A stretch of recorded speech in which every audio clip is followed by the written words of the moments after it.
أعوذ بالله من الشيطان الرجيم. بسم الله الرحمن الرحيم. ولمن انتصر بعد ظلمه فأولئك ما عليه من سبيل. سورة الشورى 41 نمبر آیات. په دې 41 نمبر آیت کې د یو سوال جواب ذکر کیږي او د مظلوم نه د ظالم نه د مظلوم د انتقام اخیستلو تایید کیږي. سوال دا ده چې کله به ظالم د مظلوم سره ظلم کړی خو چې کله دا مظلوم خپل بدل اخلي انتقام اخلي نو خلک بد وي چې دا خونه او د غری دومره نقصان وکړو داسې دی وکړه هغه سې دی وکړه غلې بناس ظلم دی وکړو نو د مظلوم انتقام د هم خلک د ظلم لقب ورکوي او دا چالاکه دنیا همدغه شانتي کوي چې کم سړي زور سیوای بدمعشي ډېره خلکو ته تمه کېږي خلک د هغې لپاره دلایل وي چې کم کمزوری مظلوم د هغې دپاره څو د دلایلو ویلو نه وي نو ظالم چې کله ظلم کوي خلک خاموش چې کله مظلوم انتقام واخلي نو بیا خلک راپاسېږي مظلوم ته ګوته نیسته چې بد دې وکړو ظلم دې وکړو او داسې نه و چې دا د ظلم به جواب و دا انتقام و دا د ظلم رد عمل و دا ظلم نه و دې څوک نه وي نو په دې طریقه باندې اگر چې د مظلوم خپل د مظلومیت انتقام اخیستی خلک ورته ګوته نیسي خلک اعتراضات کوي نو دې ځای کې جواب ذکر کېږي چې ولمن انتصر بعد ظلمه هغه څوک چې بدل واخلي وروسته د خپل ظلم نه یعنی بدل یې واخیست وروسته د ظلم نه چې بده ظلم شوی انتقام یې واخیست نو الله تعالی وایي فاولئک ما علیه من سبیل دغه کسان نشته په دوی باندې سلار د ملامتولو په دوی باندې لارې ملامتولو نشته ده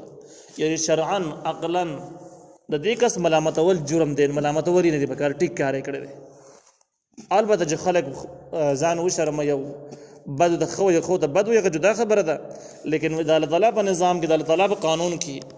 عقلي لحاظ باندې دا سړی د ملامتولو قابل نه دی بلکې د تایید قابل دی چې ښه کار یې کړی ټیک کار یې کړی دی نو په دې وجه باندې چې په څومره په دنیا کې داسې مسلې راځي یو دم فتوی صادرول نه پکار چاله ظلم وشواله بد وشو بلکې معلومات یې پکار دي چې دې ځګر کې د دې سړی چې د کم کار کړی دی آیا د سره مخکې ظلم شوی او که نه شوی دای ابتدا وکنه مخکې به دمانه زیاتی شوی دی د تنکړه انتقام یې واغست هغې نه بعد بیا حکم صادرول پکار دی چې حکم یې دار الله تعالی و انما السبیل علی الذین یظلمون الناس یقینا لاره د ملامتولو په هغه کسانو باندې ده چې ظلم کوي په خلکو باندې چا سره بد نه دی کړي خدا ظالم ظلم کوي بیا هم ظلم کوي نو دا اوس په دای ملامتول غواړي نو چې ظلم کوي په خلکو باندې ويبغون فی الارض بغیر الحق او دا سرکشي کوي په ځمکه کې په ناحق باندې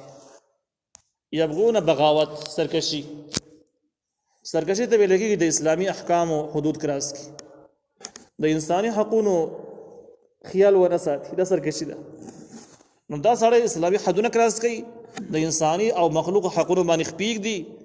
او چا سره هېڅ بد نه دي کړي هم داسې لګیا دی بد اخلاقه دی نو دا سړی د ملامتولو قابل دی او دا د ملامت شي په دنیا کې او په آخرت کې نو اولئک دا کسان لهم عذاب علیم نو دوی دپاره عذاب دردناک دی دا دوی دپاره تخویف د چا سره بد نه کړي بد مه کوه چې بد کې نو په دنیا کې به هم تر ملامتولو مستحق چې ملامت دي شي آخرت کې به هم د دې دپاره دردناک عذاب د آخرت یاره پورې ذکر شي نو په دې آیات کې د ظالمانو دپاره دوه حالات ذکر شو په دنیا کې ملامتول ضروري دي او په آخرت کې د هغې دپاره د الله تعالی طرف نه عذاب مستحق دی عذاب ورته ورکړل کېږي په دې وجه باندې چې ظالم به ملامتې ظالم ته به ظالم وي په ظالم باندې به چپ نه پاتې کېږي ظالم به تایید نه کوي دې باره کې د شریعت ډېر اصول ذکر شوي ډېر احکام ذکر شوي دي یو هغه مضمون ده چې ولا ترکنو الی الذین ظلموا تمسکهم النار ظالم ته چې معمولي ورمایل شوې لکه ونې طرفداري دې مولا وکړه الله به د جهنم ورته اچي او دې ذکر کې چې کوم دی خپل سیاسي صورت حال باندې به نظر واچي چې زه چا دپاره د لګیا یم دلایل ویم او یو څه استعمالوم بل څه استعمالوم آیا دغه کس شرعا د الله تعالی په نظم باندې د دې څه حکم دی څه حیثیت دی دا دینداره دی آیا د مخلوق په حقونو خپې خلي که نه دي خلي د الله تعالی احکام قایل دی که قایل نه دی شکل صورت تاریخ پې وګوري او دې ذکر کې غټ سوال دا دی چې یاره خلک وایي چې موږ ته پته نشته څوک ټیک دی هغه خو داسې وویلو او وګوره بیان یې وګوره دلایل یې وګوره نو دې ځای کې قرآن یو ښایسته نسخه ذکر کړې ده نبي علیه السلام باندې چې کله ترازونه ډېر شو نبی علیہ السلام تعالی وایي چې ته ورته د خلکو ته ووایې لقد لبثت فیکم عمره ستاسو منځ کې خو ما ډېر عمر تېر کړی تاسو ته زما احوال نه دي معلوم 40 کال عمر چې ما تېراو تاسو ته زما اندازه نه ولګېدله چې زه دنیا پرست یم که نه یم حکومت دپاره شوقي یم که نه یم دروغجن یم که نه یم د وحدو شوقي یم که نه یم تاسو خو ما پېژنئ نو اوس راباندې اعتراضونه ولې کوئ هغه 40 کاله زندګي هغه زما د صفایي یا د بدنامۍ دپاره پوره ده نو ته چې یو سړی ښه والی بدمار معلومې د هغه مخکیني وړاندینې سیرت به وګوري مطالعه به یې کړي وړاندې د چا زوی دی هغه به څه کار کوو سبقونه چېرته کې وویل د اوسه پورې د کم ژوند چې تر کړی دی کم ځای کې تر کړی دی اوس فلحال دته سپورټ د کومو ځایونو نه میلاویږي امام ابن تیمیه رحمه الله دې باره کې لیکلي دي چې کله تاسو حق معلوموئ عوام خلکو ته وایي او په حق باندې نه پوهېږي چې څوک په حق دی وایي د ظالم غش سي کوئ د وخت لوی ظالم غش سي کوئ چې کوم ځای کې لګي نو که ظالم غش د په سر لګېدل نو دغه ځای کې حق پروت دی او که ظالم تایید ورسره او مالی سپورټ ورسره او دغه شان کې نشریاتي میډیایي سپورټ ورسره نورې قصې ورسره وي ته په دې باندې پوه شې د وخت لوی باطل دغه ځای کې نه معلومه وه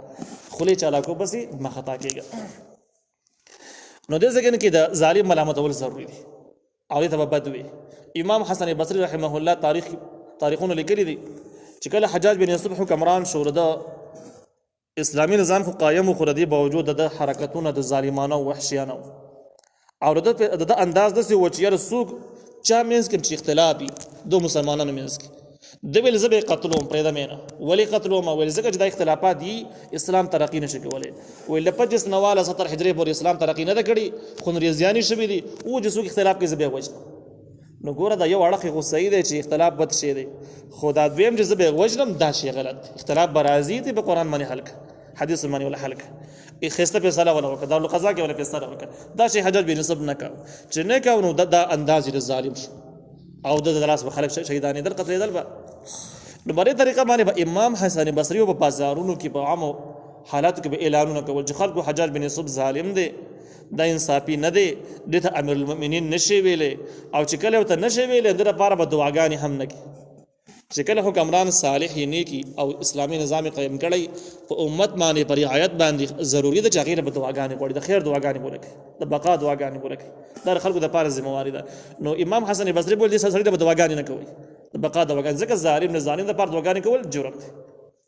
نو بیا د حجاج بن یوسف ګرفتار هم کړه تپوس یې هم ترې وکړه چې دې خبر ته څه ضرورت دی اعلانات کې عام خلکو داسې وایي چې یاره چې کله عالم د خوري نسي الفاظ وځي اوله یاره بس سیاست کې څه واغسته دا هم سیاسي شو حالانکه دا د عالم فریضه ده چې حق ته به حق وي باطل ته باطل وي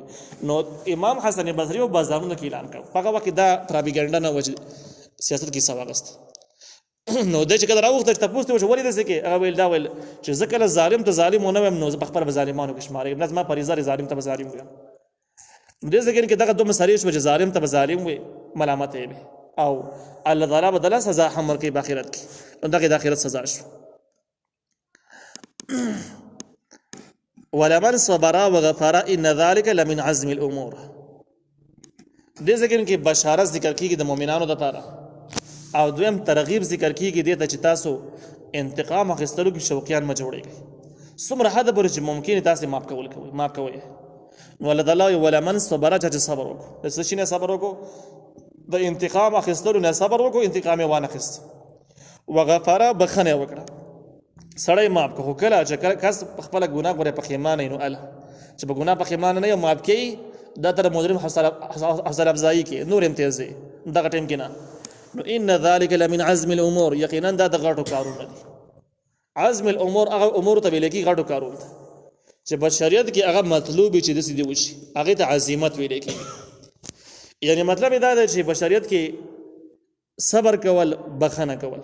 دا عزیمت او د خلکو نه کله کله انتقام اخیستل دا رخصت یعنی جایز دي اوس تقوا او پرهیزګاری دار سره په عزیمت باندې عمل وکړي لکه سره په سفر کې روان دي سفر کې تا د اختیار شته دی چې یاره روزه خوري نو خوري خو عزیمت دا دی چې مې خوره او سہولت ته برابر دی او ته نیولې شي نو عزیمت دا دی چې وینیسه رخصت دا دی چې وی خوره اوس دا عزیمت باندې عمل وکړو اعلی تقوا ده که په رخصت یې عمل وکړو تقوا خو د کمزوري ده خو جایز ده دی ګناهګار مجرم نه وي دغه شان د کې ډېر مثالونه نور شته دي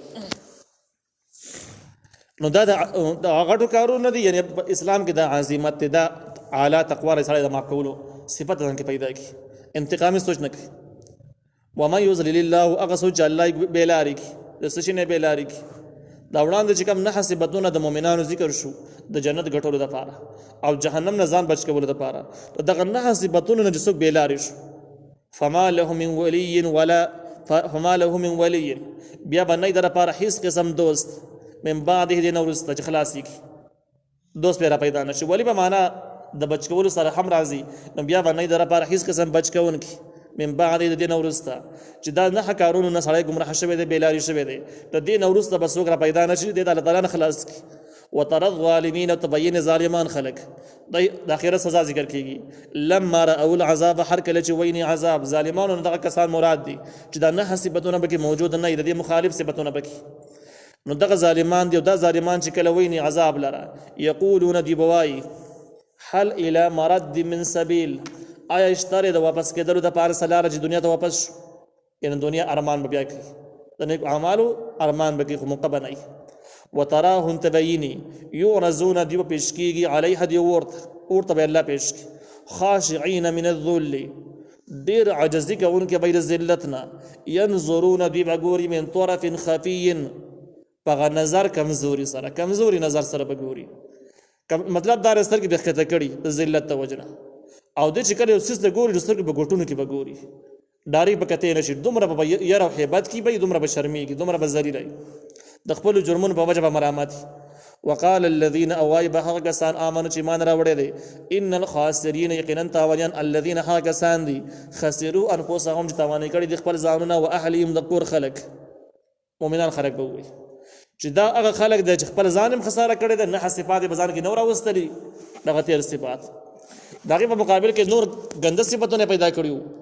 نو ځان یې خساره کړی تاواني کړی دی جنت نه محرومه شو جهنم لمبې ځای دی غټ تاوان دی او د دې سره د کور خلک یې هم تاواني کړی دی ځکه چې د کور مشر په خپلو کشرانو باندې اثر لري نو چې دا مشر د څه خبرې کوي په کشرانو کې دا خبرو ځای پیدا کېږي په ذهنونو کې اوس چې دا مشر چې کوم دی د کور خلک مشر دا چې کله ګډې وډې خبرې کوي د اسلام خلاف پراپیګنډې کوي شکونه پیدا کوي شبهات پیدا کوي نو د کشرانو په ذهنونو کې مغه خبري همدغه وجه چې مشر به کومه لاره باندې رواني کشران په هغې په عقل لاره باندې رواني نو چې چا خپل کشران بېلارې کړي ګمراه کړي خساره کړي نو همدغه مضمون دی چې د هغه خلک د خپل ځان تاواني کړی د خپل د کور خلک تاواني کړی دی کور خلکو ته همداسې لار ښودله چې جهنم په لارې ته ښودله جهنم په لارې روان کړي دي یوم القیامت په ورځ د قیامت الا خبردار ان الظالمین یقینا ظالمان فی عذاب مقیم په عذاب همیشه کې وي دا خلک ظالمان دي چې ځان خراب کړي دي کور خلک خراب کړي دي او دغه ظالمانو به همیشه عذاب کې وي جهنم کې وي